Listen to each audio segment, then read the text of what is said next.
2024मध्ये तुम्ही बोलला होता काहीतरी करून दाखवणार. 2025 आत्ता जून महिना सुरू आहे आणि तुम्ही म्हणताय माझ्याकडे टाईम नाही आहे. टाईम तुमच्याकडे कधी होता? जमाना फास्ट चालतो आहे. बघा, पूर्वी तुमची तार किंवा पोस्टाचं लेटर येण्यासाठी 10-10, 12-12 दिवस वाट बघायची. आता झटकन जशी व्हॉट्सअपवरती लेटर येते. समोरच्या माणसाशी बोलायचं आहे, व्हॉट्सअपवरती व्हिडिओ कॉलिंग करताय, झटकन दिशी बोलता येते. तुम्हाला 7वा 8वा माळा चढायचा आहे तर पहिले तुम्ही चालत जायचे, प्रयास करायला लागायचे. आता लिफ्टनी वरती जात आहे. इलेक्ट्रिक बिल भरणा करायचं आहे तुम्हाला, खूप लाईन असायची, कतार असायची. आता तुम्ही ऑनलाईन बिल भरताय.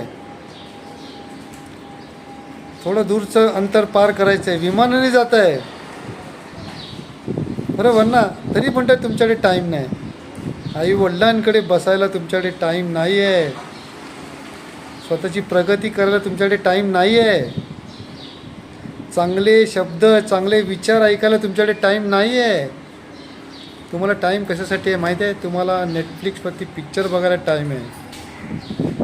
तिथे मौला लोकांशी, मुलांशी गप्पा गोष्टी करायला नाक्यावरती, सिगरेट पिण्यासाठी, चहा पिण्यासाठी टाईम आहे. बारवर जाण्यासाठी टाईम आहे. क्रिकेट मॅच खेळायसाठी, ऑनलाईन खेळायसाठी टाईम आहे. रमी खेळण्यासाठी टाईम आहे. नको ते व्हिडिओ गेम खेळण्यासाठी टाईम आहे.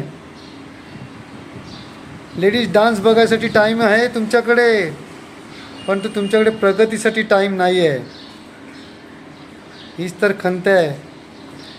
अगदी एकदम शेवटच्या क्षणाला तुम्ही जाल ना, त्यावेळेला तुम्हाला विचारेल की खूप सारा टाईम होता माझ्याकडे, पण मी वेळ वाया घालवला. विचार करा.